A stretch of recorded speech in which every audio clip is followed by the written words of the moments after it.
colour out there at the minute. Yeah. So, also, Lovely.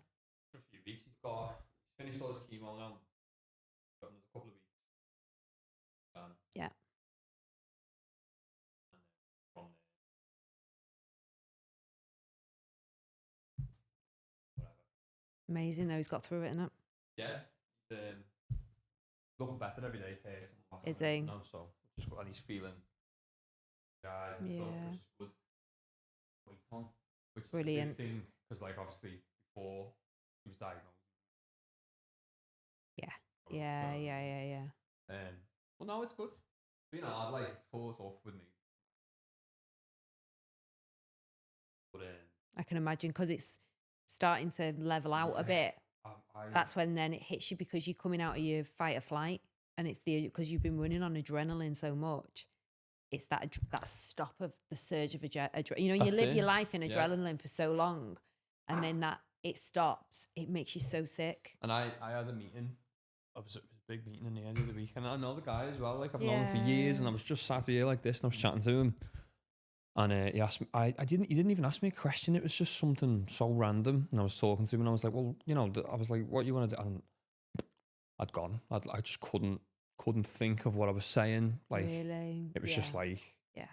But it was mad though because I'd had a really good week. I was like, I'm not stressed. I'm not tired. I'm not like, but it just hit me, and he was like, you all right? And I was like, I can't think of what I'm speaking about. Like, and like overwhelmed kind of thing. But then it took a minute, like, and I was all right then. But I was like, right, I need to like chill out now. Do you know what I mean? I get that. Honestly, that like, it's like your brain just goes, doesn't it? Yeah. Do you know what I mean? Like, you're That's it. And you just like an Alzheimer's moment in a way. It's horrible. But it's awful, innit? Yeah. But I do. It is stress.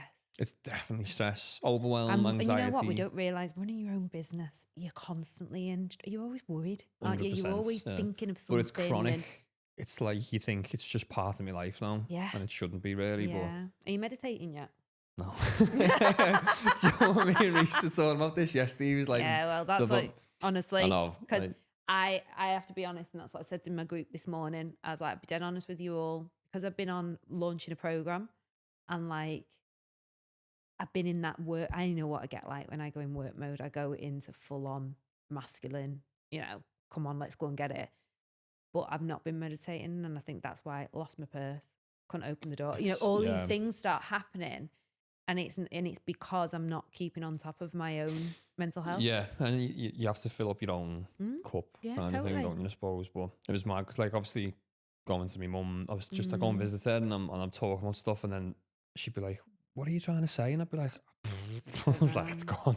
Yeah. It's gone. Like, it's gone. And it's like a cloud sets in over my face. And I'm like, Jesus Christ. But I think it's just like subconscious, like overwhelm. Not overwhelmed day to day, but it would, if everything. You meditate would help you, because that's what it helps with, like the clarity in what you're doing on a day. And it makes you not do when you get into a big practice with it. I think it's what it did for me. When I was really, really on it, it kind of made me just do one task at a time.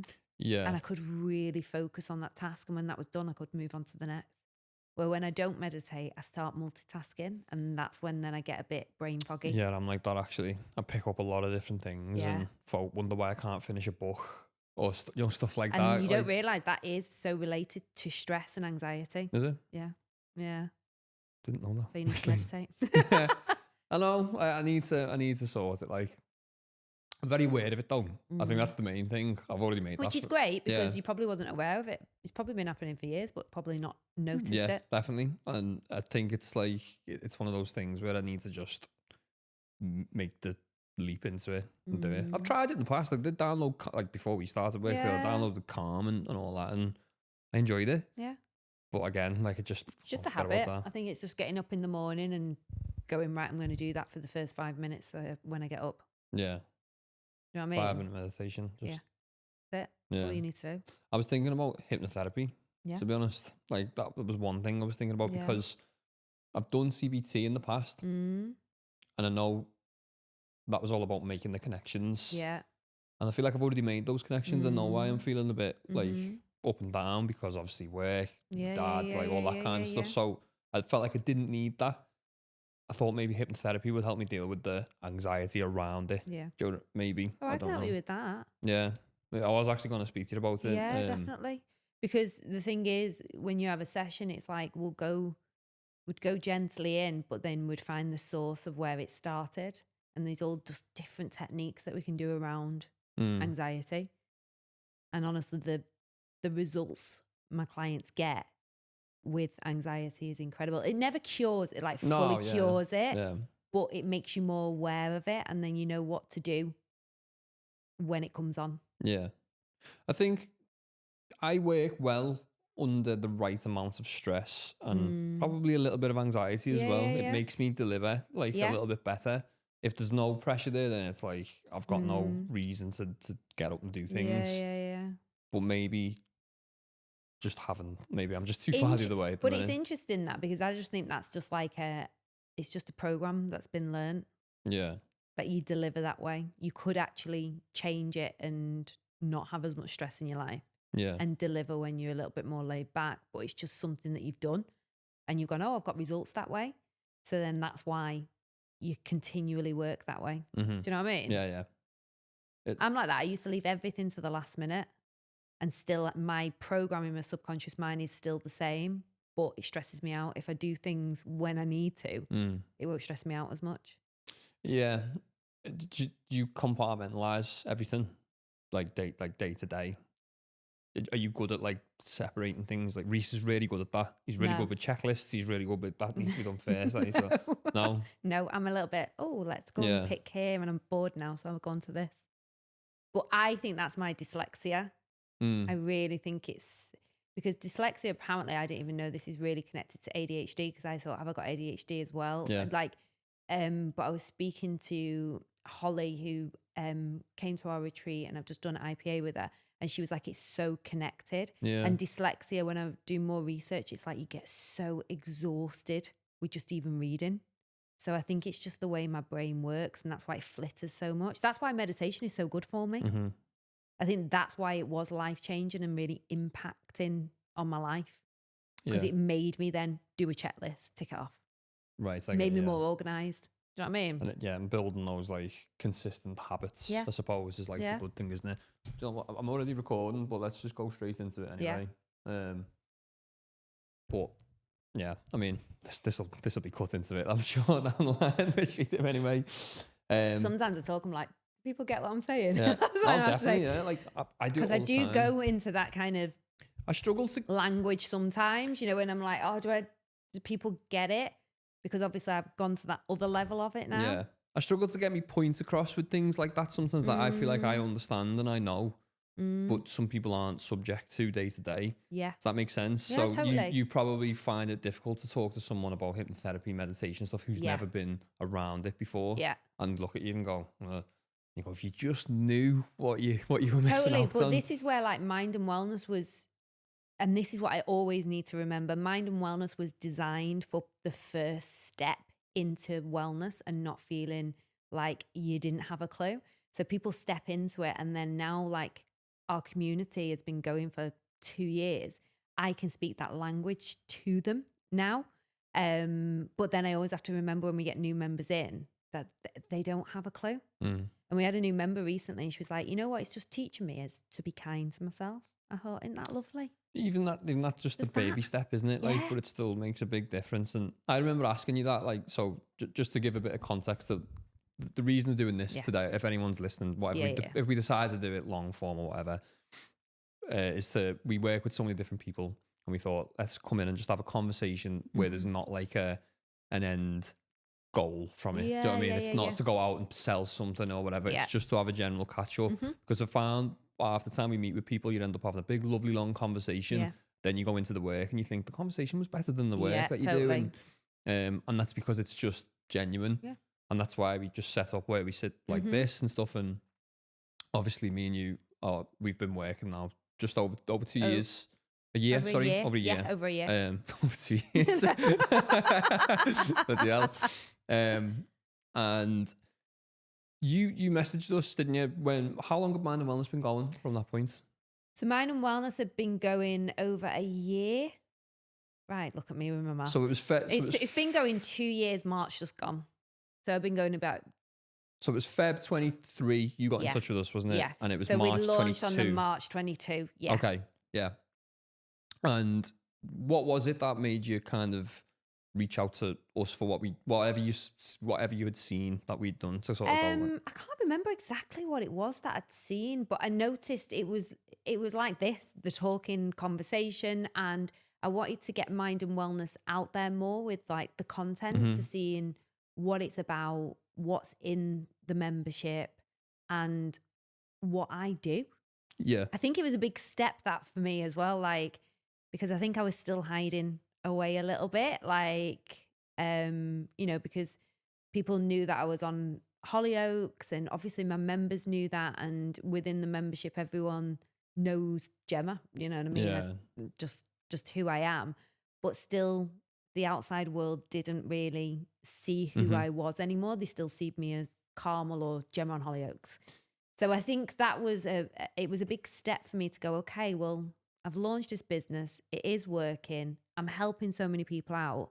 I just want to get it out to more people, because like meditation, yoga, it changed my life. It's changing my client's life. I want more people.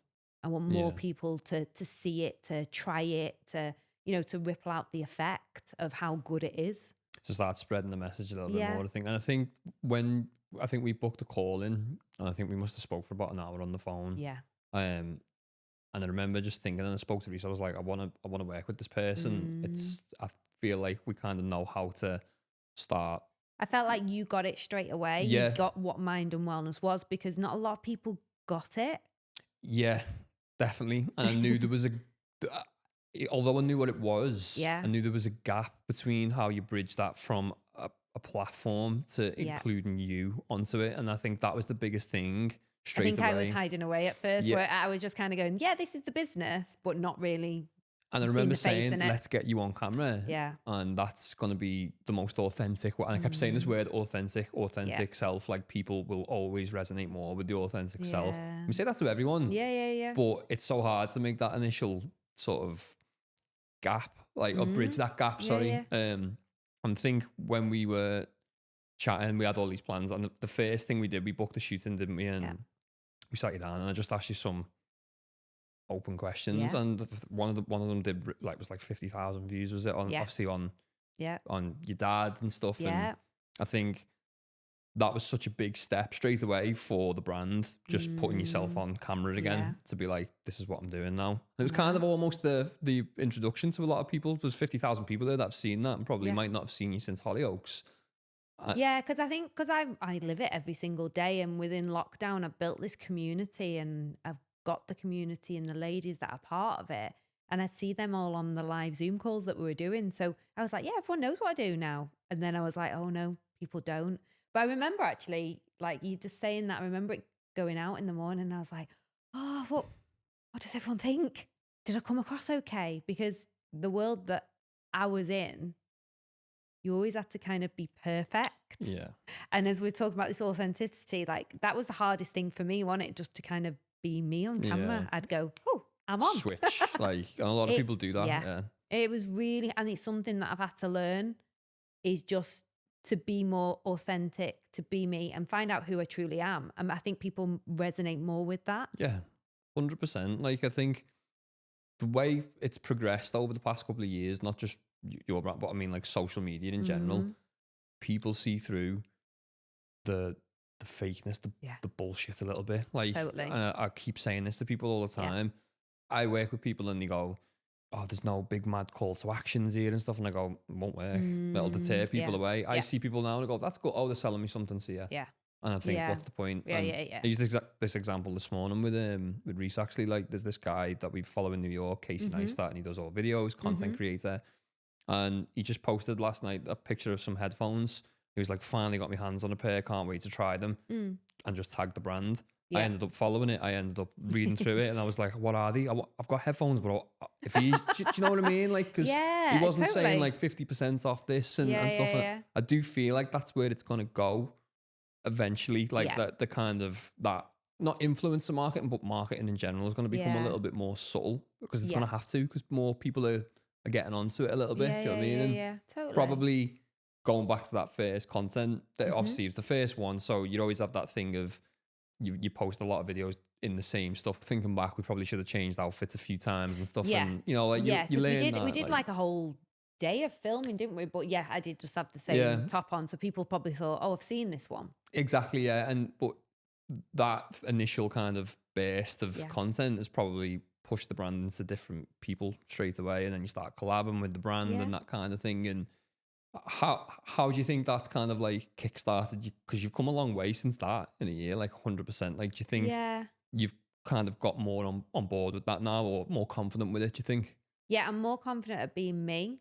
So I think that's something I needed to just make peace with, in a sense. Like, I didn't need to be anything. I didn't need to show anything, or, you know, like we were just discussing then, you know, even though I've got a mind and wellness business and it's predominantly about meditation and yoga, I still fall off the wagon of doing my meditation practice, and then I don't feel great. But I'm dead honest with my community in that way. I tell them that, and they're like, thank you for telling us the truth. Because there is a lot of people out there who've got platforms like mine and go, oh yes, I do this every single day and my life's so together. My life is not together. I'm running around looking after 3 dogs all the time. Yeah. And, you know, I'm trying to spin so many plates, but still I can be honest about that, and I can still run a business and not get it right all the time and be more authentic. So I think that's what it's helped me do, is share the real times as well as the wins. And I've had a lot of wins recently. And this week, for instance, a few days have just not been as great. Nothing major. Do you know what I mean? Mercury, that's what it is. Exactly. It's the moon. That's it. It's the planet. But I shared it, and I wouldn't have done that years ago. I'd have gone, oh no one wants to see that, because, you know, but I shared it because I was like, this is real life. Like, even though I meditate and I move my body, I get out in nature and I do all these things, eat good food for me, I still have days where it's like, it's not the best. Yeah. But what I did notice is my brain is completely different now to what it was a few years ago. And it's because I've meditated so much and I've done so much self-development work on myself. Like, it's always looking to that gratitude or that hope, or always the, you know, the cup half full than the cup half empty. And I've noticed that is a massive thing that's changed within my brain, that's just subconsciously now.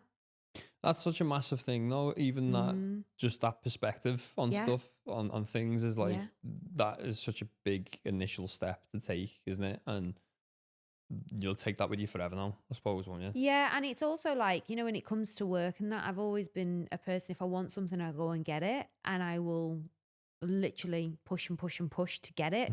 Now, it's not good for my health. Do you know what I mean? It's not good for me. It's not good for my mindset. But what I'm starting to learn to do is do the work and then let go of the outcome. Yeah. And it's still quite hard me even saying it, but let go of the outcome and just trust and surrender that it'll work out and I'm where I'm meant to be. Yeah, I get it. And I think that's good in business as well. 100%. Sometimes I think, and I've probably said this to you, you've got to just do it. Yeah. And work through it. And then I'm not a perfectionist in any means. But that's because I struggle to find perfection in anything. Yeah. Like, and I think that comes from being a creative person. In the past, I look at every single piece of content we do, everything. I go, I can't look at it. Like, even when I film things, I go, I can't look at it because I don't like the way I've done it. Whereas some people in the team, well, you know this about me. I am a perfectionist, aren't I? And I will go through and nitpick everything. I drive probably you insane and everybody else insane.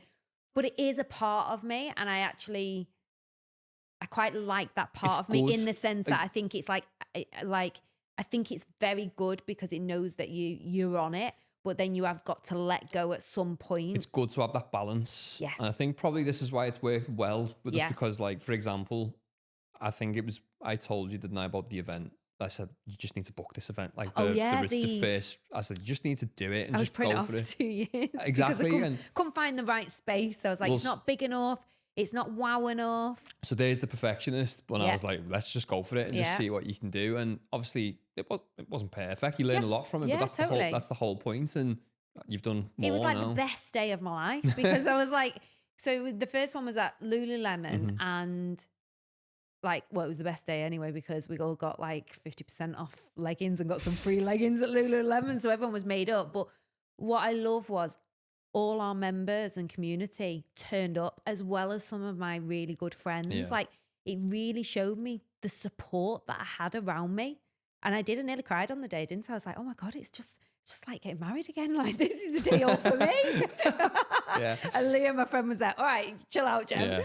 But it was actually quite overwhelming because I'd worked so hard on, you know, because mind and wellness is something that I learned. It's my healing journey from when I lost my dad and moved out of TV. And I'd put everything into it. So it's everything I'd learned. And all I wanted to do was help more people if they were in like a space that I was in. So when we did the first day retreat, seeing people that I'd only met online, seeing them all in one space in person, I was quite overwhelmed with it. Like, it was really overwhelming. So yeah, I did the first one and then now I've done like another 3. Yeah. So it's just... And they've probably progressed every time. Got better every time. Yeah. And the last one, I didn't feel nervous. Mm-hmm. I didn't feel stressed. I was like, I didn't even feel... I always have the thought when I put them on, oh, what if no one books on? I always have that thought of what if no one comes? But I think that's just in me and I just acknowledge it.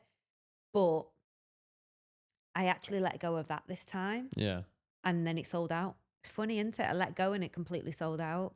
Was this last one the one with the man booked on? Or was it the time before? One? Didn't you do one where you said a man turned up? Oh yeah, just a man came in the time before. And he loved it. Yeah. Absolutely loved it. Well, we'll probably talk about that a little bit more. Not that specifically, but about the who it's aimed at and stuff a bit later on. But I did like get a laugh in here when I told everyone like, but great. Like, and absolutely loved it and took so much from the day. But this is the thing, like I never really, when we spoke in it, I didn't really have my niche, but it just has become women part of it. It happens, doesn't it? Like, you know, you just kind of end up focusing down on stuff and it trickles down a little bit to that kind of thing, doesn't it? But it's been nice to kind of see since, I'm not saying, but since we started working together, obviously I'm much more aware of everything that you do. All and to do with you, that's Ben. it. Thank you. I didn't want to say it, but you know, it's all there. But seeing you more on the likes of the more podcasts and stuff and the leading ladies thing. And you helped me with that. So it's all down to Ben, everyone. I'm just going to say. No, you did, because I was going through a bit of a thing once. I was like, oh, what do I do next? And you were like, why don't you just reach out to, you know, leading ladies? These seem to be good. And then I met Claire through Leading Ladies, and now we've become bezies. Yeah. And like that community is absolutely incredible for women because everyone is there to support each other. And it's lovely to see women who have started their own businesses and just going for it. Yeah, and I think like for me, like I probably knew that they could offer you more than probably I could in certain things. Definitely, like, you know, because that's not my bag. Like, you know, I'm not a woman. I don't run a business as a woman. Yeah. They do, and they've got so much experience. I'm like, I can't hurt to just send an email or whatever. And how do you think that's kind of even just that small connection alone has helped progress you like in business? Like massively. I think before that, I didn't really, you know, it's so hard when you're on like a TV show and you were kind of well known. I kind of made my world quite small. I just had the people around me, and going to something like that, it's a big thing because people are like, oh, I used to watch you on TV. You know, you just never know what it's going to be like. So I think sometimes fear stops you from going to these things and like, oh, you know, can I offer anything by going? But actually, like I said, going, meeting all these amazing women, and every single one of them supports my business and I support their business as well. And then we meet up every couple of months and then we'll get some lunch and have a chat. And, you know, it's nice. And to know that they have the same struggles as you have. And same interests as well, probably on some different things that are probably going to inspire you. Well, a lot of those women, they sell product, and then they came part of my retreats. Yeah. Because I wanted wellness brands to sell products on the day. So people come to the retreats, they, you know, get taught by me, if that's yoga, meditation, coaching or hypnotherapy. But throughout lunch and that, they can go and have a little shop and buy themselves something, you know, like crystals or some new gym leggings or anything like that. And that part of it is huge in our retreats. And then they connect with the members, and, you know, everyone just becomes a whole big community. It becomes a community, doesn't it? Which probably that's grown a lot, hasn't it? The community element of mind and wellness. And I think that is like such a big, I've always thought it's probably such a big selling point, that community. Not selling point, but it's such a big part of the platform, which makes it a little bit unique. I think you're right there. And every single person and every coach I've worked with has gone, that is what your membership is about, is the community. Yeah. Like, as much as the membership we have pre-record, everything, you know, you've seen all the videos of the meditation, the yoga, we have live classes with me, live monthly. The best thing about that, everyone says, is they've got each other as support and accountability, and the WhatsApp group just goes off every day. Yeah. You know, someone's having a bad day, they can put it in there and everyone supports them. And it's that thing of women supporting women. Yeah. It's such a powerful, powerful thing.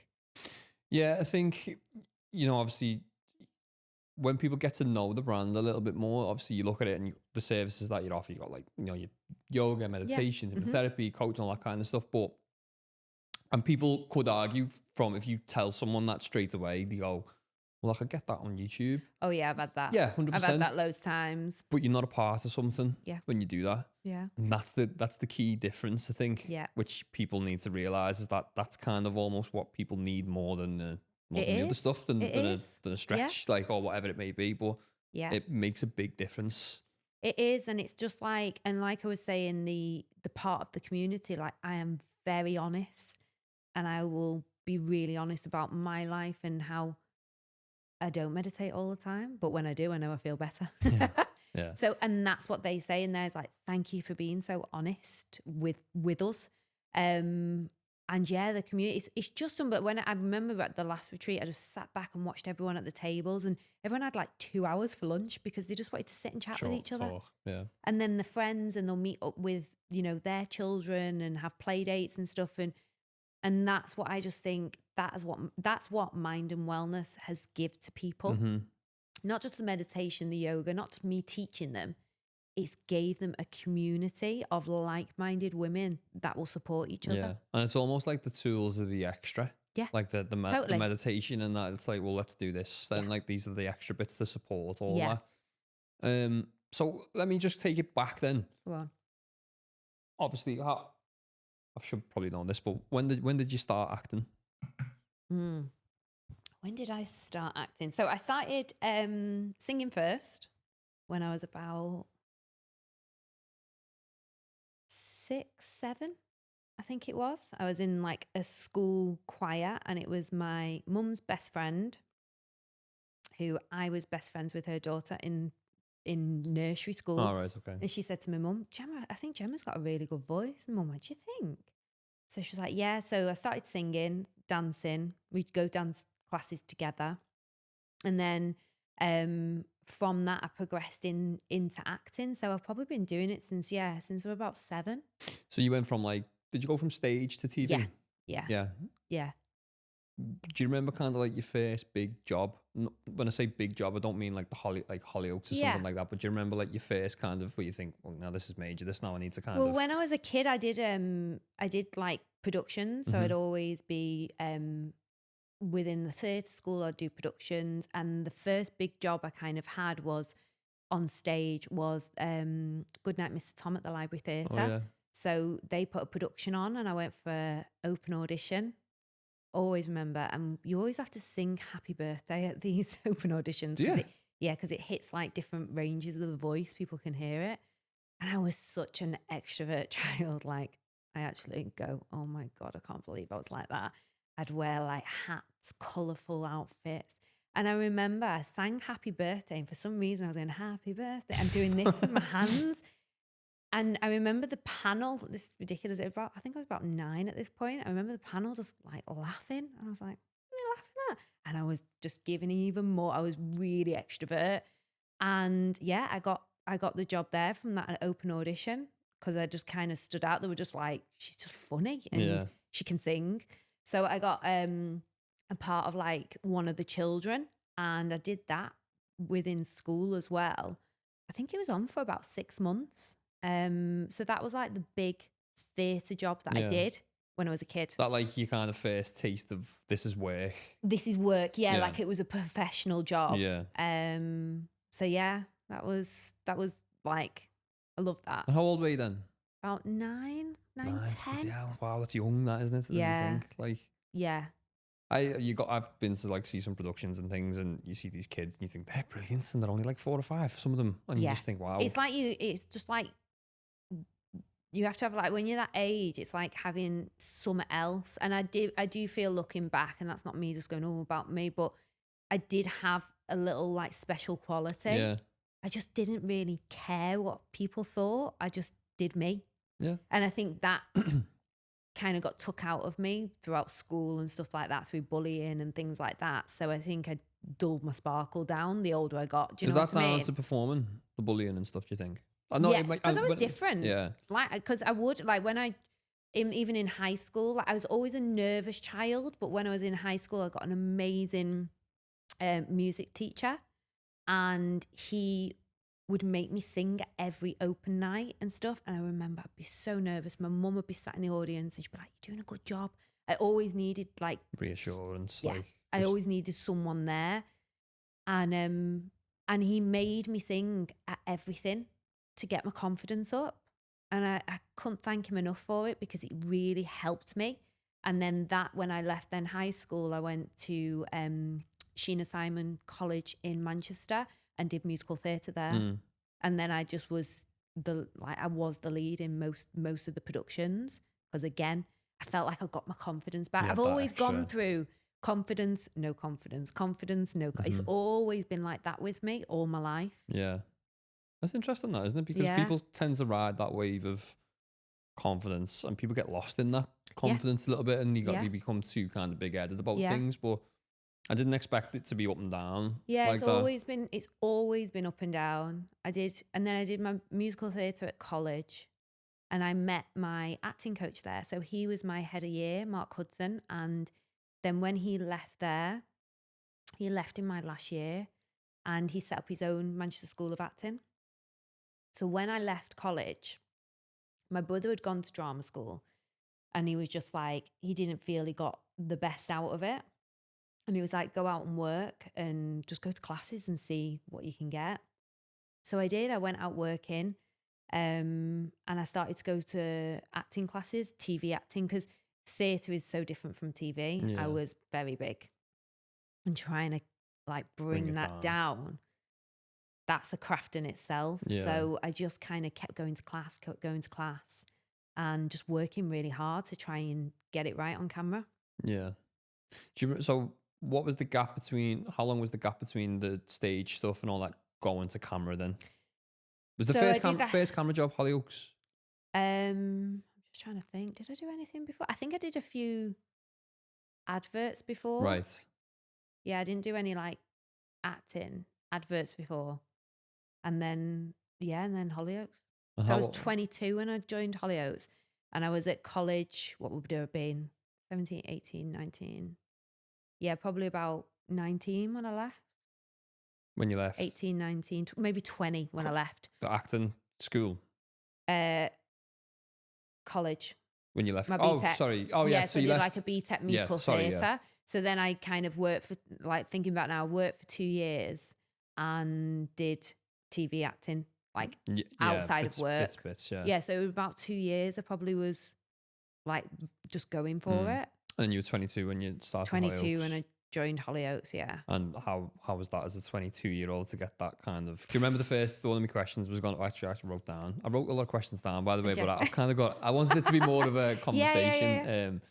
Yeah. How do you remember your first day and how that kind of... Well, do you want me to tell you the audition? Don't tell you the first day. They take go it right on, back yes, to go the on. audition. Let's get the auditions I out. love talking about the audition. So there was... I heard... So my really good friend is Kieran Richardson, Holly J. Bowes, who played my sister on the show. She'd gone into the show, and she's a phenomenal actress, and she was that good. They were like, we need to write a family around you. And I was working in Harvey Nicks at the time. So I had really good jobs. Like I look back now and I think I really blagged it because I didn't have a clue what I was doing. But I was working for like big makeup houses like Diane von Furstenberg. And then I like was going to London and meeting Diane von Furstenberg, and she's like the designer in the 70s of the wraparound dress. So she's so famous. And like I was like 21 going to London on these big events, like running like counters. And like I look back now, at the time I was like, yeah, it's okay, but I want to be an actress. So I didn't really take the moments in. Do you know what I mean? Yeah. But I look back now and think, oh my God, for a 20-year-old to do that, I must have had something about me. Do you know what I mean? And I remember meeting Diane von Furstenberg. I was like, she was just amazing, like such a powerful woman. And I think it's just something nice to just always remember, like how powerful women can be. Yeah. Like she did it in the fashion industry. Yeah. And changed it. But yeah, so that's what I was doing at the time. And then, yeah, Kieran and Holly came in to Harvey Nicks in Manchester. I was like, they're auditioning, you know. I was like, really? And Kieran was like, yeah. So we were with the same agent. So he was like, see, so I rang up. I was like, have you put me forward? Oh, I think you're a little bit too posh. I was like, no, put me up for the audition. I'll get it. Confident me. Inside, I was like, oh, but I was like, I'll get it. So yeah, anyway, it was a big, massive open audition. So I don't know if you remember in Hollyoaks, there used to be like the SU bar. Yeah. So it was in there. There were hundreds of people there. So they were casting for the whole family. So you had girls there, you had mums there, dads there. So they didn't really know what they wanted. They didn't know if they wanted a dad or a mum or what. So it was just kind of, you know, see who we get. So I knew the family was like, you know, a little bit rough. And I just thought, you know what, I'm just going to dress as the character. That's always how I've got into characters, is dressing as the character. Oh, yeah. I kind of have to. That's interesting. Dress as them, and then I can become them. Maybe that does help. And you put yourself in the situation a bit more. Yeah, like. But I think that comes from theatre, because I always become a character. Right. Do you know what I mean? Yeah. So anyway, I dressed as Carmel. I wore like fishnet ties, thigh-high boots. I had a little denim skirt on and this gold glittery top, and like shawl. I had loads of makeup on, so fake tanned. And I walked in and I auditioned, and there wasn't actually casting for Carmel. They hadn't really written her in. And it was Mark Hudson, my acting coach, was the acting coach on it. So I was doing what I do. And then he went, and he used to hate me playing characters like Carmel. I remember him turning around and going, just do that ditzy blonde that you do in class. So I did it. And then Brian Kirkwood, who was the producer at the time, and Dorothy Andrews, who's the casting director, everyone just started howling, laughing. And I thought, oh, I think I've got something here. So I played up a little bit more. And then that was kind of it. So from that, I'd heard through Mark and through my agent, they really love you, but we just don't know. I had to go back and audition 7 times. 7? 7 times. Was that like unheard of? Like unheard of. Right. So they didn't have Carmel in. So they had to, once they'd see me, they were like, we want to write this type of character in.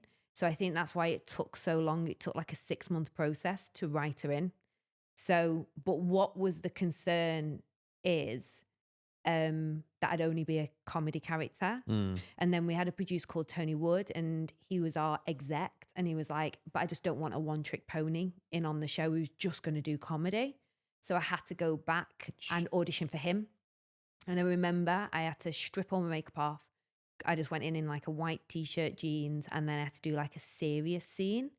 Just to show him that I could do. Show your range a bit. Yeah. So it really kind of, it was so hard. I remember for those 6 months just going, I just want this. Like it was everything I ever wanted. But it was good because it made me realize how grateful I was when I got the job. But also it tested me as an actor. And I thought, if I can get through those 7 auditions, I can do anything that they throw at me on the show. Yeah. Do you know what I mean? It's probably every scenario that you probably yeah, because I think, do. you know, playing a character, it's really hard. People might think it's quite easy. It's actually really hard. I think it's easy to play more down in yourself. Do you know what I mean? So so it was nice that I got the approval from everybody. And then, so that was like the January, February, and then I think she joined in the July. Right. And I just came into the village like I'd always been there. What's the turnaround time like from filming to airing? About 6 weeks. Oh, is it? Yeah, so you obviously 6 to 8 weeks. You'd start, say, your first day. I don't know how it works on Hollyoaks, but you might. How long does it take to film an episode? Depends. Most places are like a 3-4 week block, but sometimes it can go into like 6 weeks, and then you've got pickups. Right. So if you've not finished the whole block, which is like a week's worth of episodes, so a director would get like a week's worth of it. That's how it worked on there, like a week's worth of episodes. It could take between 3 to 6 weeks. All right, okay. So then you've done that bit, and then you've got to wait for it to air. Kind of, what was that waiting time like in between them? Well, you know what? I didn't feel it as much because I was working. I was continually working. So I was filming, and then I was filming more. So I was already into such big storylines by the time it came out. Yeah. But I do remember like watching my first episode. I remember being in my house in the front living room with my dad and my mum, and it was just everything we'd always wanted. Yeah. Do you know what I mean? Oh God, it's quite emotional. It's good though, isn't it? Yeah. When you get that thing of like, oh my God, I've kind of... Well, done everything that you want to do. Yeah. Okay. Yeah. Yeah. I mean, it's a big emotional thing, isn't it? Yeah. Oh, yeah. It was just seeing my dad's like face and my mum's, you know, it's just, yeah, because I worked so hard. It was such a big thing. So, yeah, it was oh God. That's all right. Just take a minute. But yeah. Yeah, no problem. Show some tissue. Yeah, if I can.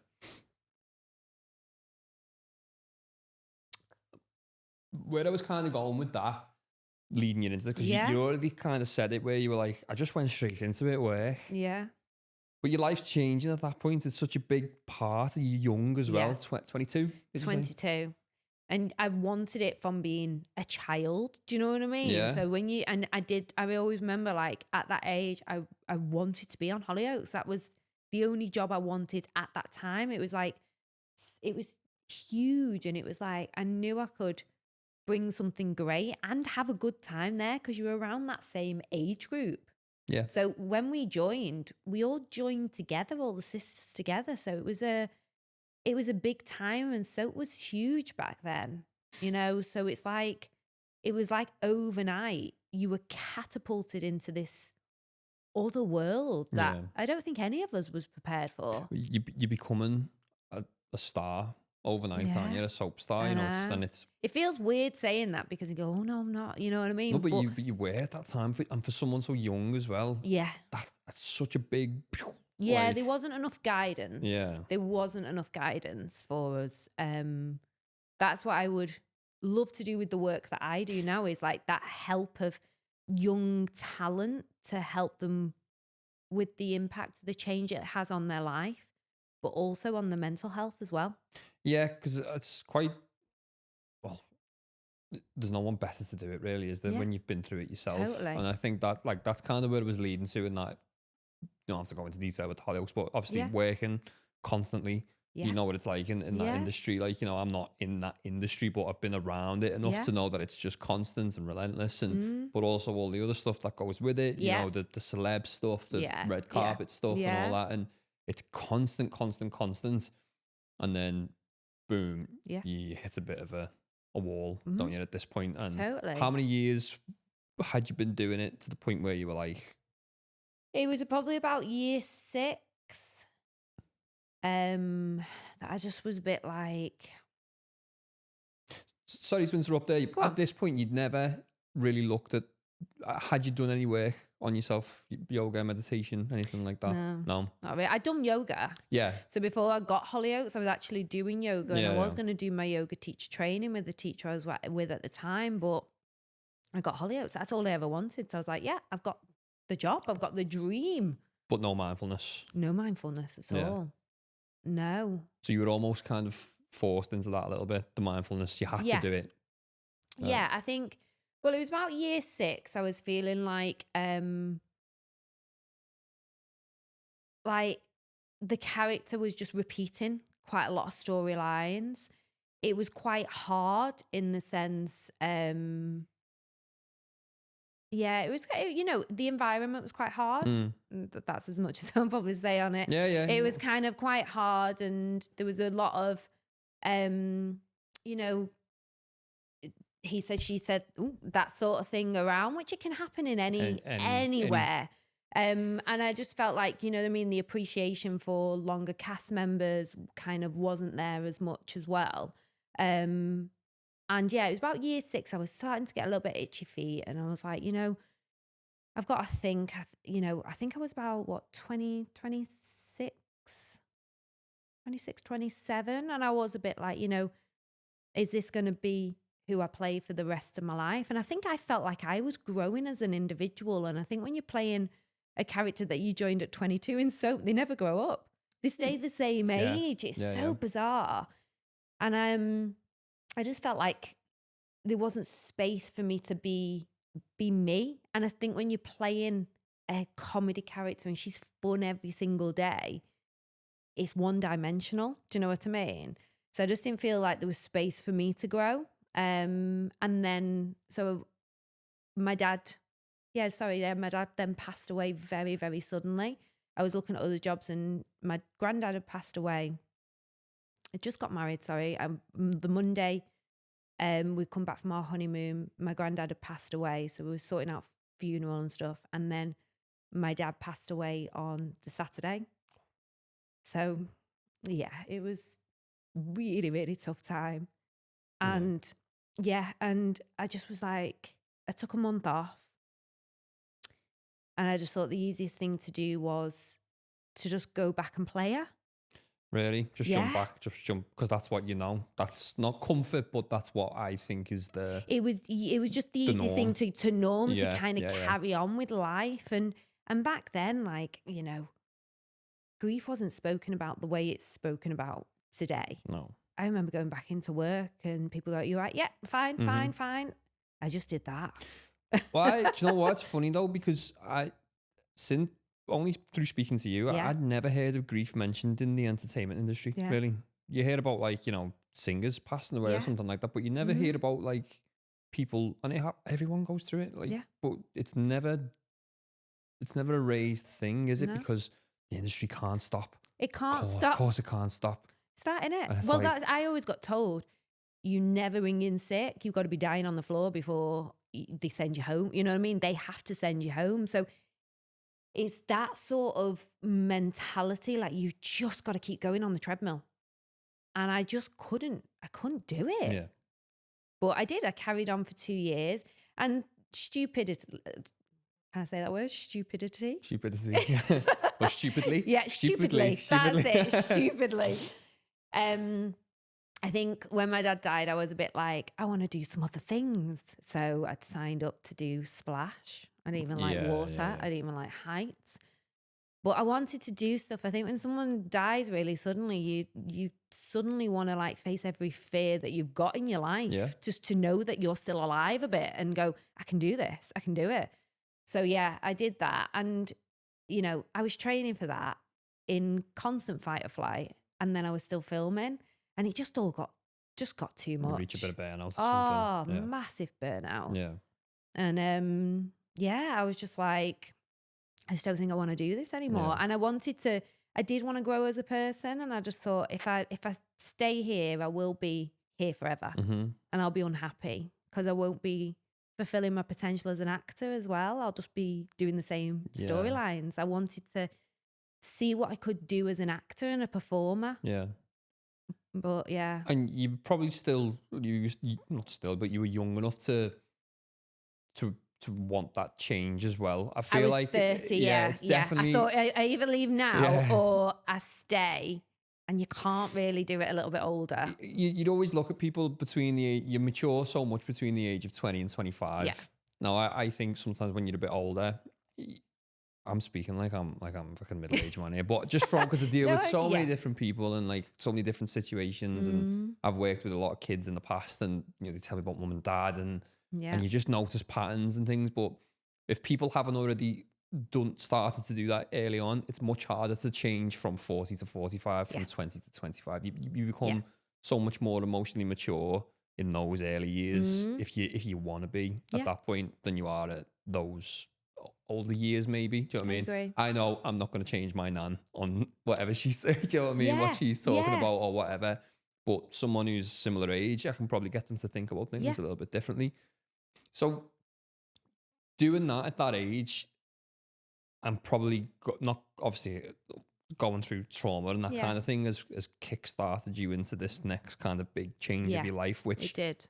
has helped in the long run, hasn't it? Like, totally. Like, I don't think anyone expects, their dad to go to sleep and not wake up. And that's kind of what happened, as much as it's like so heartbreaking. It led me into the person I am now. Yeah. So, which I'm so thankful for. Of course, yeah, and obviously I'm trying to word that like quite delicately there. You know where I'm coming from, don't you? Totally. Like, I'm not saying you had to go through that, but it led to that. But life, life gives you these things, and life, you do have your ups and downs, and I wasn't mentally ever prepared for death. Yeah, like my family never talked about it. I remember at the age of 8 running to my mum going, "I'm really scared of dying." Like no one really talks about death as well, and don't mean to be getting really morbid, but it is part of life. 100%. And it's so scary. And I wasn't really prepared for it at all. I wasn't prepared for losing, like a parent. And I was 29, and it was so hard at that age. So I can't imagine, it happening to people younger. But when you lose a parent, it changes you forever. You become a different version of yourself. And there's so many like grief, communities that I've read things on. And it's like, I wonder who I'd be if that person didn't die. Like, because you're carrying on with your life, and then this massive thing happens in your life. And you just change forever. Yeah. And that person, like, part of that person that you were dies at the same time. Do you know what I mean? Of course, yeah. It's so bizarre, but in one way I'm so thankful for the person I am today, because I've learned so much about myself, and going through that healing journey and being able to talk about grief, as much as it's so chokes me up as I'm talking about now. I do think we need to speak about it so much more. Yeah, definitely. I think it's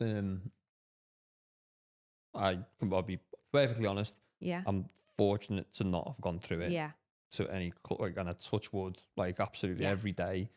I've been faced with the thought of it twice, and we've spoke about like my dad being ill and stuff, and he was ill about 13 years ago, 10 years ago. He had prostate cancer. Yeah, really high Gleason score. It was 5 years. I think that was it. Yeah, come through that. Like that was a tough time. I was like 18 at that point. Yeah.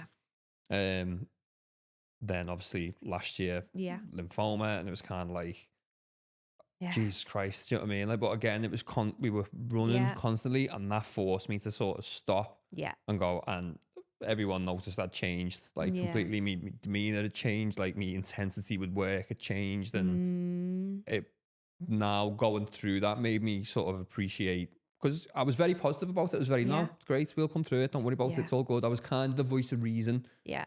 Along with Reese, to be honest, in the family, like, no, that's it. We'll get on with it. It's fine. Kind of settling my sister's heads a little bit over it, because they were a little bit more, distraught and things. And even though deep down I was a bit like, what if something happens here? What am I going to do to get through it? Almost putting that plan in place a little bit, which is fucking a bit dark, a bit like. I think you have to, though. You have to, like, I think you subconsciously do that, because then you know what path to take, whatever comes to you. I think that's quite normal, Ben. I really do. Yeah. But I can't imagine for people who it happens like that. I think it's so much better for the person, because they just go to sleep. So much better for my dad. Yeah, 100%. Yeah. But for the people left behind, that was my biggest fear with mine, was seeing this big, powerful man, my dad, who had towered over me as a kid, got through everything in life, become ill. And I was like, I can't handle this, like, and I thought, I'm going to get rid of the business. Like, I'm not interested. Like, it all goes out the window. It makes you realise, doesn't it, when stuff like that happens in life, what is important. Yeah, definitely. Like, and it is health, family. Yeah. And I had a conversation with my dad last week, so I was like, I'm not sleeping. I was like, and he was like, right.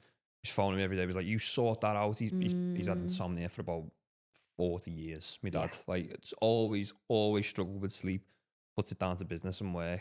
And he goes, if you go down this route now at your age, forget it, or you'll end up like me. Like, and although he's on the mend now, he's still sat there with like with the bald head, and he's making a joke out of it, which is nice because he's back. But it's so right. Yeah. If you don't take that time for yourself and not just for like, for long term. Well, long term illness is a thing that could happen as a result of it, but as a result of not sleeping, because it it comes down to something in your life is making you not sleep. That's it. And it could be burnout, it could be anything, it could be whatever, but it doesn't necessarily just have to be grief that puts you through that. It can be a lot of different things. Of course it is. Where I'm going with this is to kind of bring it back full circle. And obviously you've gone through that massive traumatic event. And I think this is why I was always so kind of like fascinated with you and the brand, and why I kind of I remember saying I want to just work like with this and in some capacity. I don't know what we can do, but I want to kind of see if we can help in some way. You then make this jump into something completely different. You give up that kind of not stardom, but you were in the spotlight a bit, but you make that choice to go, no, I'm going to do something for myself now. I can actually take that. I had to step out of it. I had to, because I couldn't be a fake person. Do you know what I mean? I couldn't just stay in it because it is what I'd always done. And, jump on a red carpet or jump on camera and go, hi, I'm back. And then be broken when we shout cut. I just couldn't do that. And I know some people can. Yeah. But I am such a sensitive soul that I was like, I need to figure out what is going on with me inside. And I always remember this. My anxiety was so bad. I didn't realize I'd suffered with it from a child, but I never realized how severe it was because we didn't talk about it. Mm-hmm. No one talked about it back then. And I thought, I need to figure out what's going on with me and be able to manage it, because I can't have my mum there, my husband, everyone around me to support me, because what if they go? And I know it's an awful thing to think, but my dad went like that. I did actually have that thought of, what if everyone I love goes and I'm on my own? How will I get on with life? Because I didn't realize they were my support blankets all the time. So I had to go on the hardest thing and go on a real self-discovery journey and figure out my little toolbox that helped me with life. So I felt complete on the inside. I was my true, authentic self. And I knew how to manage anxiety, stress, and also be a bit more open about it, you know, as we are being today. And I think it's in that's why I went on. I was like, I need to figure out what's going on with me, how I can make myself better. And once I do that, I always remember having it in mind. Once I do that, I'm going to do something that I can share this with other people to help other people, because it can't just be me who's going through this at this time. I understand it was grief that kicked it off for me, but there was always an underlying anxiety. So that was kind of my passion for mind and wellness. Yeah, that's it. And I think like thinking about that now, where like you've started this kind of this business which is completely separate, that has got synergy with what you did, and it kind of, I don't know, you offer like specifics like coaching for performers or become the best version of you, which is like kind of links into a lot of different things, doesn't it, and stuff. But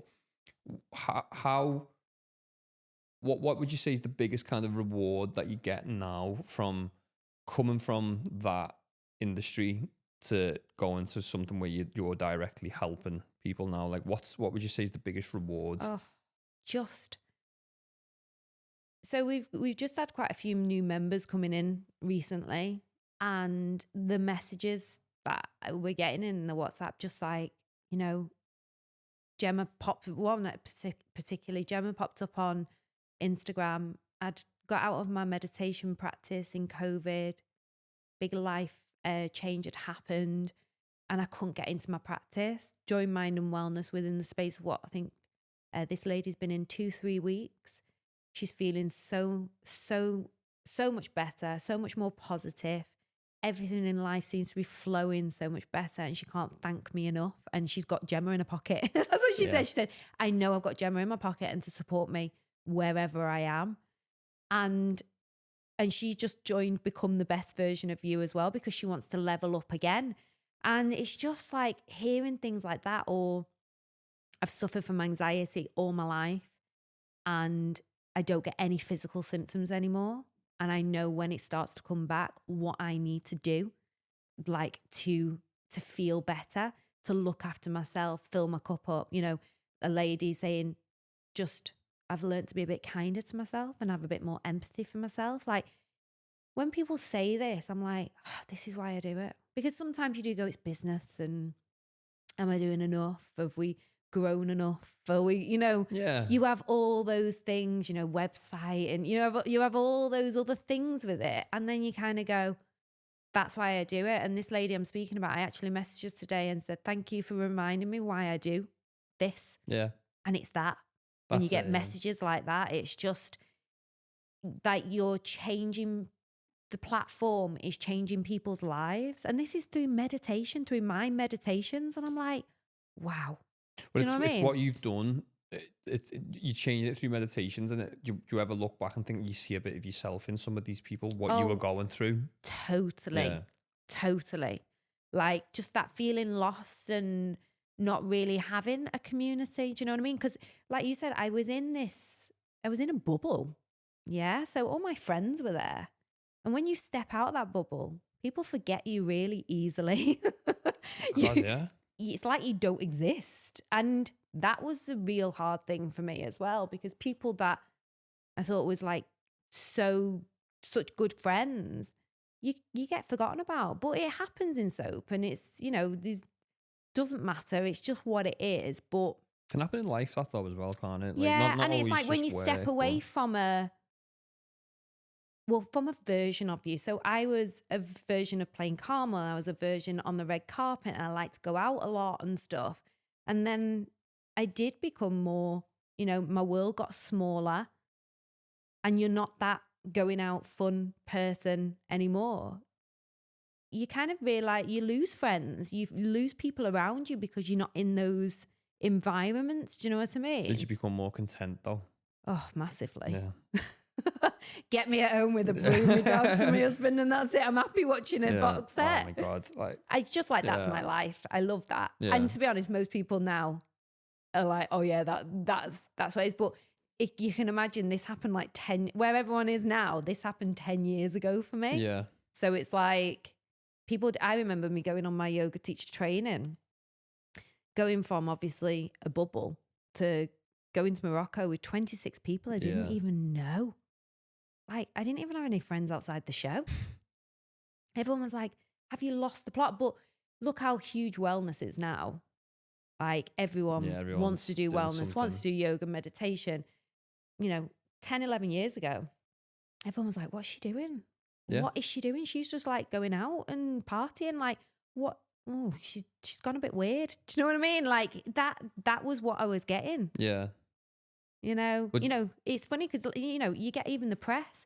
Oh, she quit a job to become a yoga teacher, and like really like dumbing it down a bit. Completely. Yeah, and like, it's not. It's like, it's a passion. I love doing it. I love teaching. I love helping people. Like, I still teach in person. Yeah. I teach at one place outside of Mind and Wellness, and I was there on Monday teaching, and I look around the room and I see people really trying and knowing this helps them.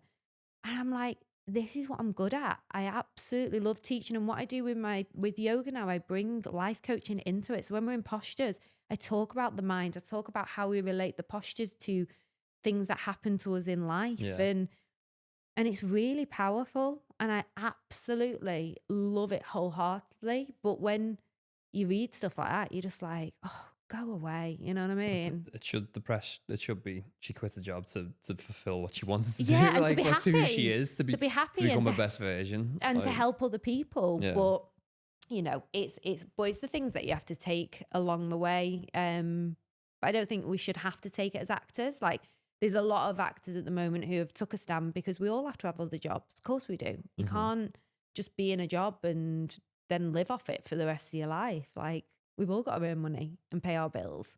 You know what I mean? So we've had like these lot of actors that I know who have took a stance against the press recently and put stuff out on the socials. And like, we all have other jobs as well as acting. Yeah. Like, it's fine and it should be normalized. Yeah. It should be like it's a job. Yeah. I think the general public don't notice that a lot of the time. It is a job. It's not. Oh, you're lucky, aren't you? Like, we're lucky to work 12, 15 and this is what I days. say Like, to, you know, up and coming actors now, and any actor I kind of work with, is discover another passion and make a career out of that as well.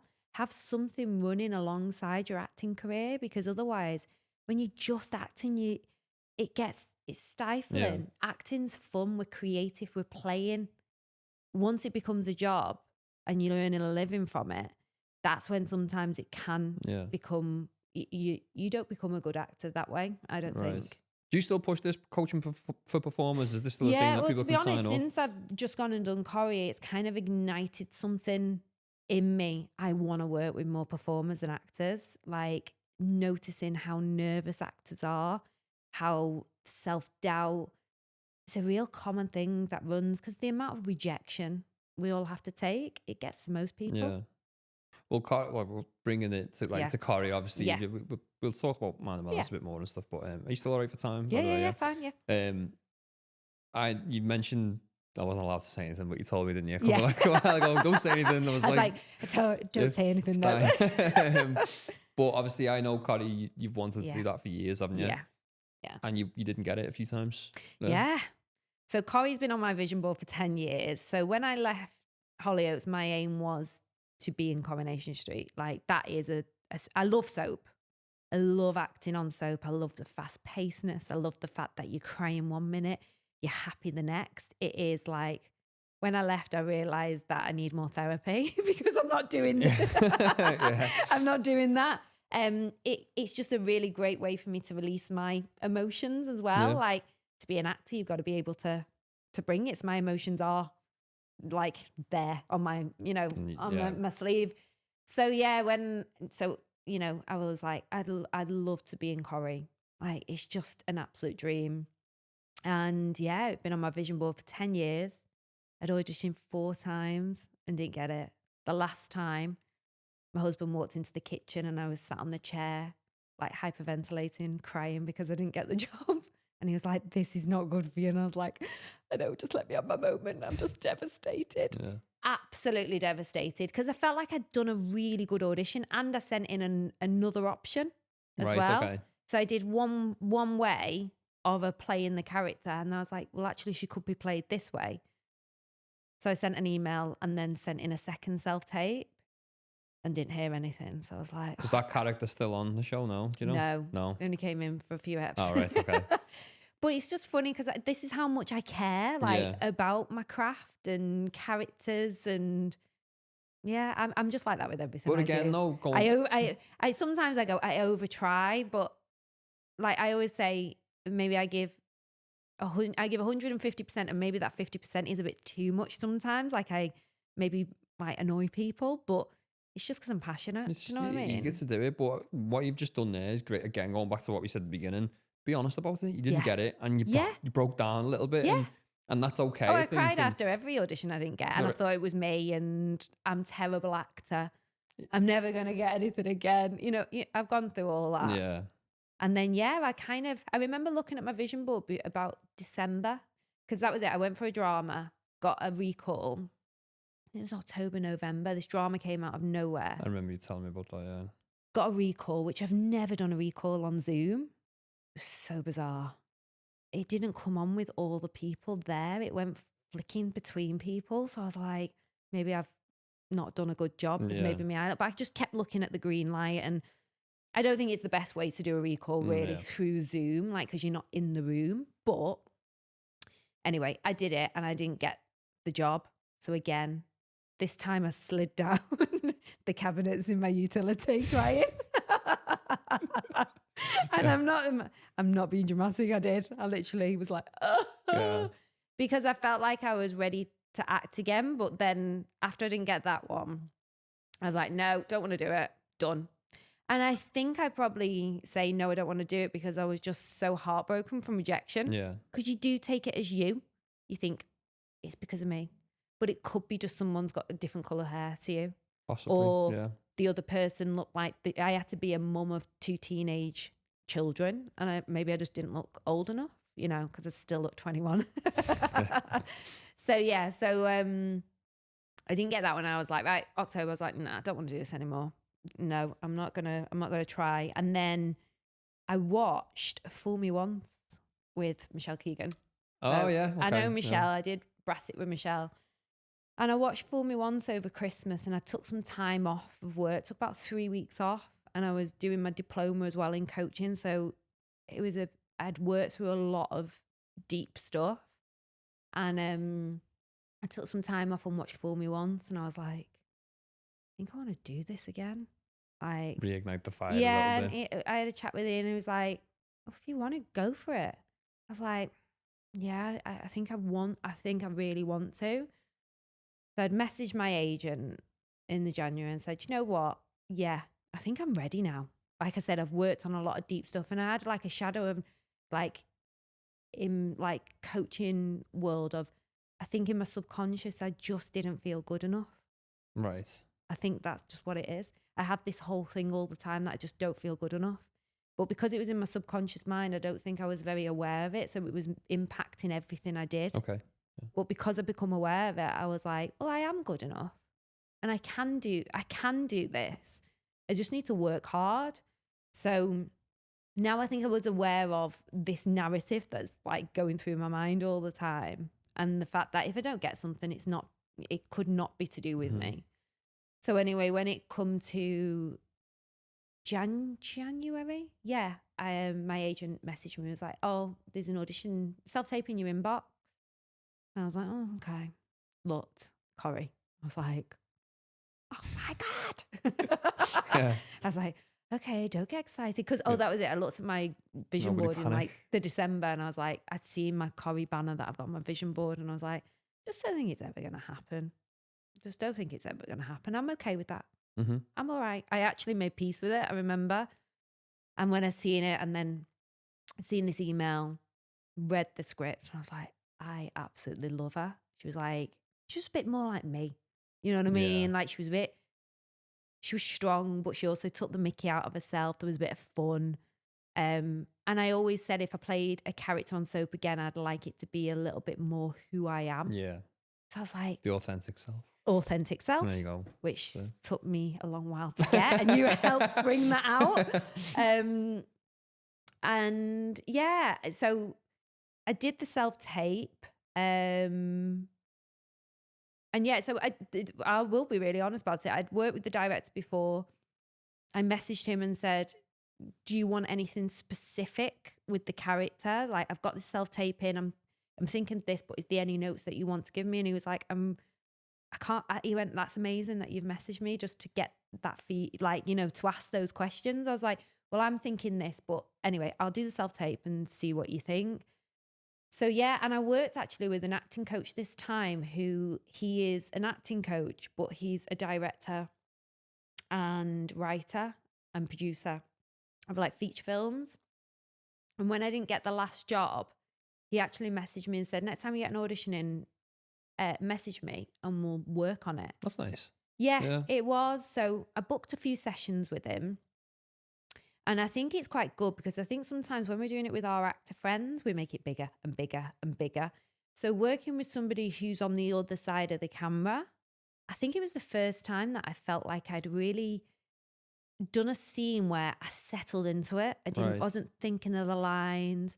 I was in it. Yeah. And it was a big shift for me. I was like, oh, I don't think I've ever really acted this way, where I'm just like we are just like chatting, but they're the lines coming out. So I did the self-tape, wore one of my suits and just kind of played her as, she was a CEO of a company. And yeah, just played her like that. And then I got the job, and Paul was just like, yeah, it was everything that we imagined it to be. So when they brought Rebecca in, they were like, we just want her in a suit, hair like that, makeup like that.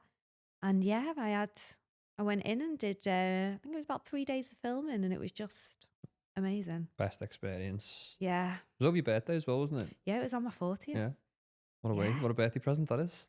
Like the first day of filming was on my 40th, but it was completely different. Yeah. Completely different than I've ever experienced on set. Well, so this was going to be a question, actually. Was it a completely different experience, or did you just go into it differently? My mindset was completely different. Right, okay. And is that a result of all the work you've done over the years? Like, massively. Yeah. Like, I feel like, I can act again. I can cope with the business because my mindset is so strong now.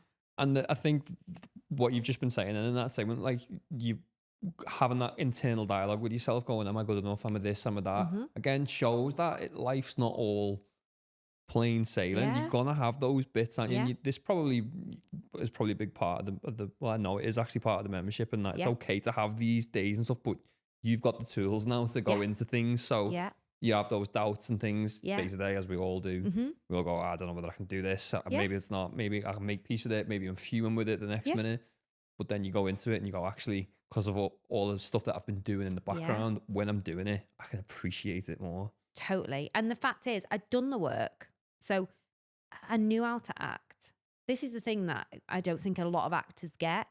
You go to acting classes and they're good. Of course they are. But if you're not working on this, you're never really going to get the job, and that's one thing that it took me a long while to realize, because I kept going to acting classes. I kept going to workshops and learning about my craft. And I think it's so important. But the minute I started working on my mind, that's when it started happening for me. And I think that with anything, so I'm not just relaying it to acting. I think it's in business as well. Yeah. Like, sometimes we can focus on the doing, not the internal, like the inner dialogue and how to manage the stresses as well.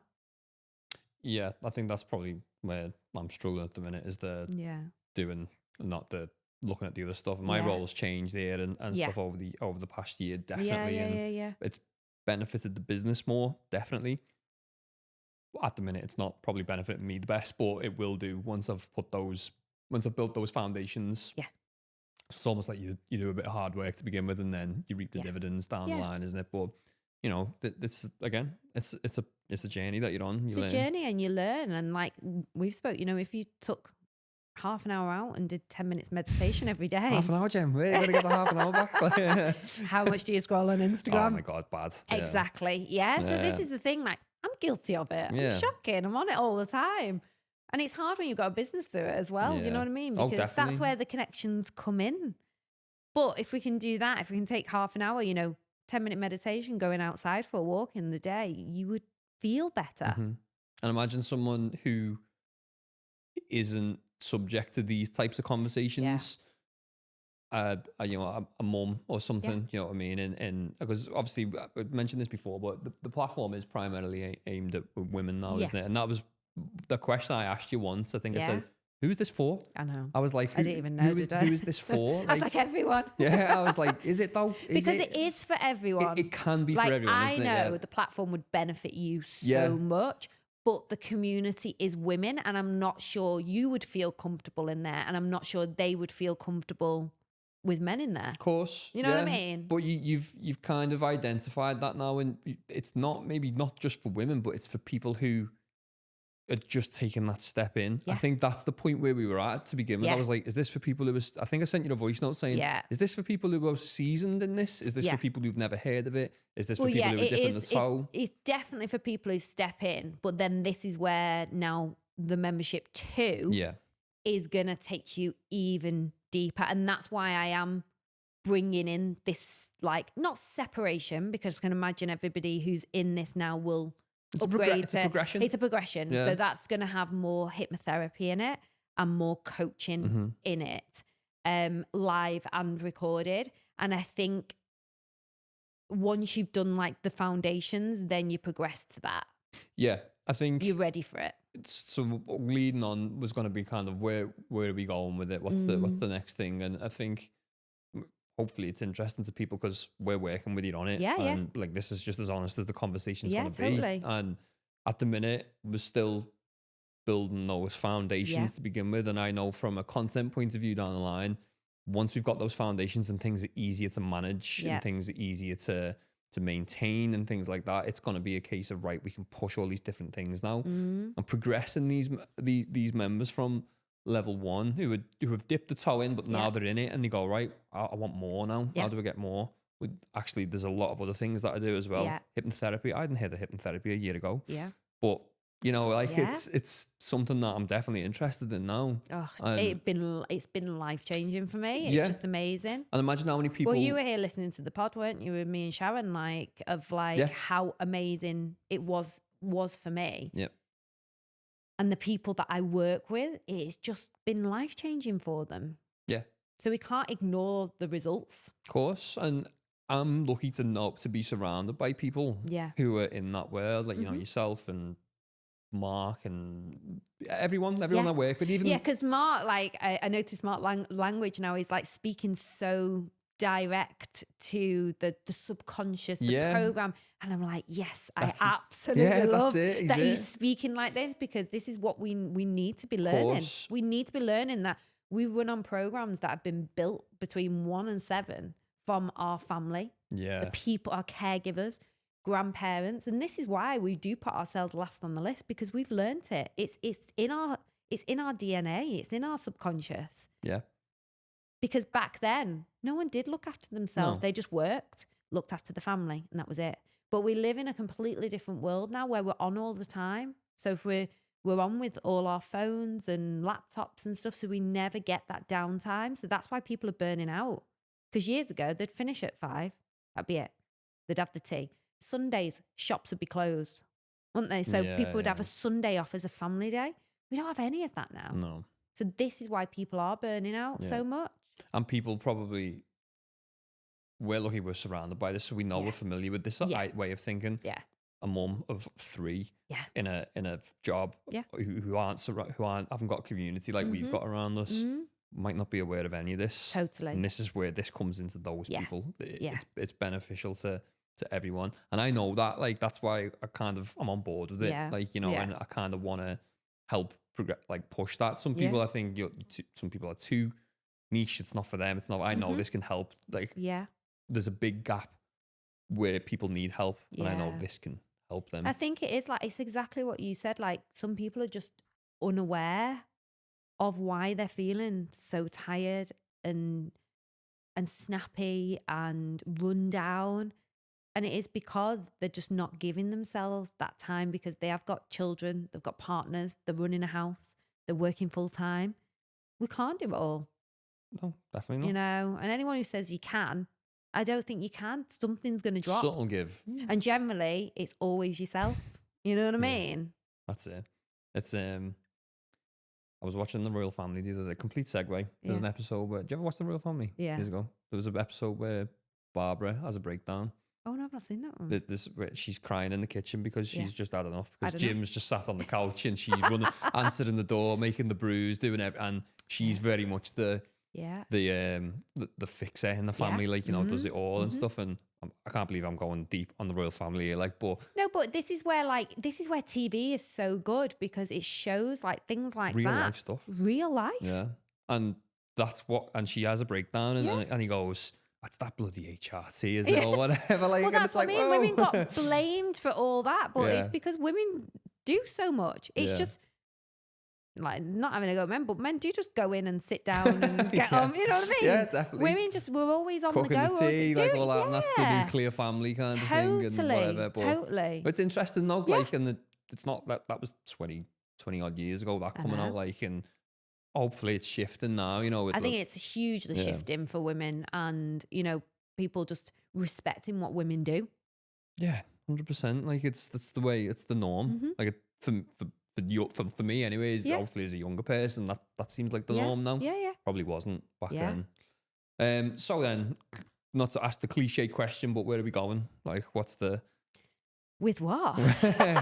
With everything, what are we doing? So you're juggling all these hats. Actress, back on TV again. Hopefully, you know. We'll see what happens. Yeah, maybe. Business owner. Yeah. But also, as well as business owner, you're very much in the business as well. Running things day to day. You're still delivering yoga. You're still delivering, you know, coaching, all that kind of stuff. How do you see that progressing? Yeah, so you know what? It's interesting you say that, in the business, and that's what I've heard from a lot of members, is the difference between your community and membership, Gemma, to others is you're there. If we've got a question, you answer it straight away. And I do, you know, I'm in that WhatsApp group as much as they're in it. And that's something I don't want to lose as we grow. That was going to be my question. Do you know what I mentioned before? And I went, no, I'll wait. Oh, and I went, would you ever? I was driving the other day and I was thinking about mind and wellness. Yeah. And I was like, wouldn't you have it as mind and wellness with Gemma Merna? No, because I always wanted it to be bigger than me. But wouldn't, like, that, isn't that what people are like desperate for? Doesn't have to be with, I mean, like, doesn't have to be everything with you direct, but you're doing it along with you. You know what I mean?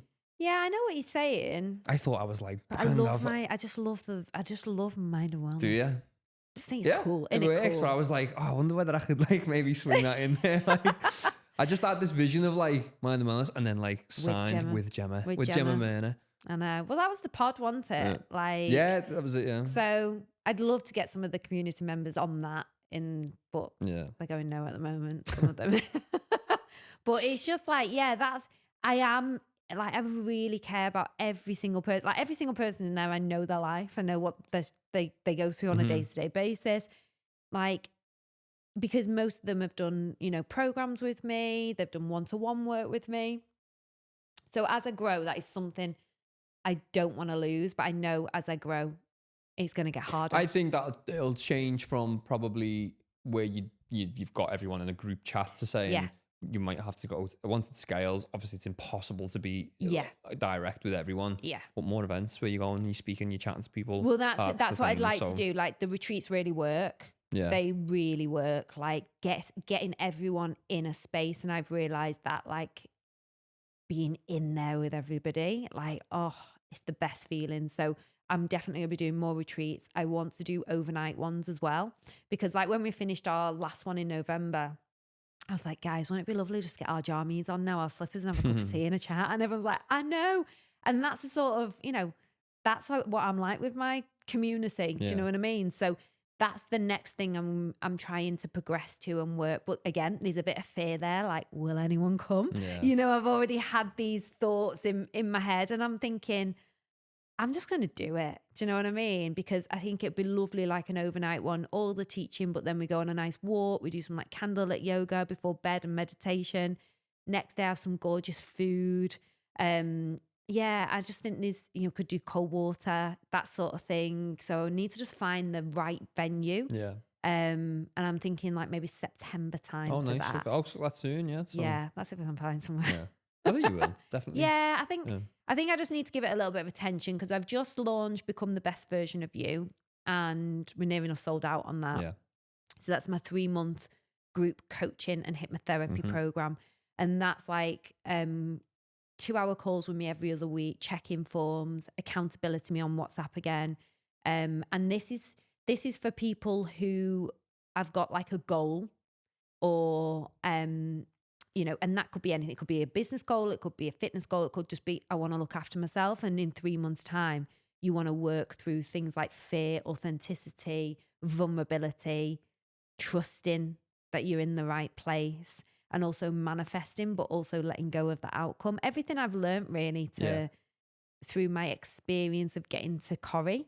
Okay. Yeah. That's what Become the Best Version of You is. Yeah, so it's basically a blueprint of what you've been through. Yeah, and I think this is going to be my signature program that I will probably bring back and just keep running. I like that staple piece. Yeah, I want to really like niche down and just kind of have a a one signature program in that sense, because I had so many courses going on at one point, and I was like, no, I just want to run one, and I want to get the right people in, which I have done with this. They're all on the same wave level. They want to get deep.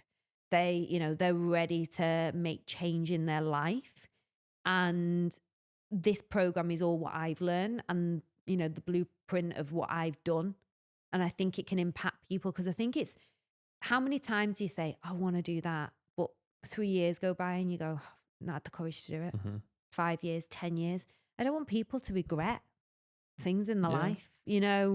We can go and do anything we want to do. We've just got to have the right mindset and take the right actions. Yeah. Can't just think it. Like, it was great me just looking at my vision board, but I had to do the work as well. Of course. Yeah. You know what I mean? Make the leap to do it. Exactly. I had to do the work. I had to do the work on my acting. I had to do the work on learning how to self-tape, number one. But I also had to do the work on the mindset. And it's funny that once I'd done the work on the mindset, that's when the job landed. Yeah. So that's what I'm working on. And that starts in May. So, and then I'm going to have some time to record some new meditations, some hypnosis, bring in membership 2 around July time. Don't mean to stress you out. No, that's fine. I've already got that wrote down. Don't worry. Yeah, I think July is a good time to kind of launch that. That will be like, so on top of everything that you get, a live hypnotherapy session with me every single month and recordings. And then, I'm back at Happy Place in September. Oh, brilliant. I know. Yeah. So I've been asked there to run a workshop this time and teach yoga. So it's happened a year already, nearly. Well, I know not nearly, isn't it? But it'll come around quick. Yeah. So I've been asked to do that in September. And then, if I can do maybe an overnight in September, and then we've got another day retreat in November. So that's kind of like my year. Yeah. Planned already. Done. Yeah. Because people always like to take December off. Yeah. Wind down a little and bit. they like summer off as well. That's what I've noticed. Like July, August, when the kids are off. Yeah, book holidays and things. So that's why I thought over that time, that's my time to build the content up for Mind and Well. I want to do another filming day as well. Yeah. And so that's where you become the business owner a little bit, isn't it? Like, that's my time when I go. And I've said this, I'm dead honest with the members. I've got so many plans, but I need to have time, number one. I need to have the right finances as well to put back into the business. So I need to grow it to put that back in. Like, got to be sensible as well. Yeah. But I'm always really honest with everybody. Yeah. You know what I mean? So I said over that time, that's when I can build the content up then to put into the membership that we have currently, and then into the new level of the membership as well. Yeah.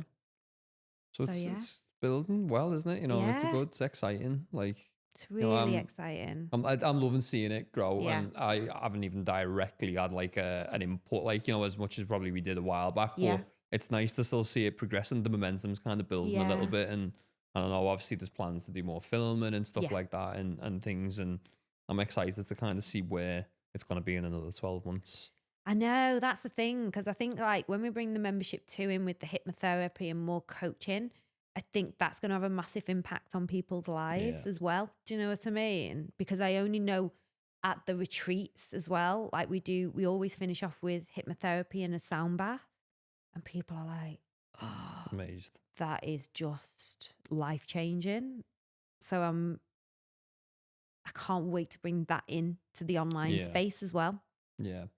That's there's so much that like people are gonna get from it, and so much you can add to it as well for the brand itself. And but it's very much a marathon with it, isn't it? Not a sprint. Yeah, it's definitely, it's always going to grow, and it's always going to grow when I grow. Yeah. So when I've just completed my diploma in coaching, so it's the highest level you can get in coaching. I've grown so much, and that's why I've created this new program. And the more I grow on my journey, the more I'll put that into Mind and Wellness. Yeah. So my final question then was going to be, what kind of, I hate what advice would you give to someone who's going to be, but I feel like it's quite niche, yours a little bit, like, someone who probably specifically is maybe an actor or maybe a performer or something like that, and is going through the things that you've mentioned before, those kind of like that burnout feeling, maybe grief, maybe anything like that. What first steps do they need to take in that. And there's a lot of people going through this in the industry at the minute, like which you read a lot about and stuff. But what first steps do they need to take to start improving? Well, I always say connecting to your breath, because I always think if we can control our breath, our breath is our power. And that was one thing I learned. Like, I didn't understand the breath at all. I didn't understand diaphragmatic breathing. So I think connecting to your breath, try and get that stillness, try and start journaling as well, writing down that inner dialogue that's going on in your head, and come enjoy Mind and Wellness. Yeah. Like, because we're so open, because like you said, it's actually everything. Like, if it is something in acting or in work, or you're a mum, or you're going through grief, try having those recordings initially to just start to have 3 to 5 to 10 minutes to yourself to listen to my recordings of my voice. Connects you to your breath. And then you go, once you do that, then it's another step up. Yeah. Then you can start maybe joining the lives. Then maybe you can come to the retreat. Yeah, then join the community. Join the community, and you've got other people in there who are struggling with the same things. I was going to say, I guarantee people will find someone in there who's going through similar things. Yeah, that's the main thing, isn't it? And grief is and we're not. I never say Mind and Wellness is for grief, but I think there's a big part of it, because whenever I mention it on my social media, I get so many messages of people who have either lost loved ones years ago or currently, and they're feeling the way I felt and feel. Look, it's still really raw for me, and my dad's been passed away nearly 12 years this year. It's still really raw. I've lost 3 of my dogs. That again is raw. Losing pets. Grief is something we should be talking about, and it's okay to cry. It's okay to be sad about it, because we love these people, or our pets. We love them, so it's okay not to be okay. Yeah. Like, we can't always be sunshine and rainbows every single day. It's about talking about it more, and talking about your feelings and your emotions, and they are going to be like this. Yeah. So I think the first thing is reach out. Yeah, totally. And, if you don't feel comfortable in a big community, just to friends. Like, hopefully you've got somebody that you can just speak to. Yeah. Yeah. Well, our therapy session's done then. Well, nice one, Gemma. I actually really enjoyed that. It was a good chat, wasn't it?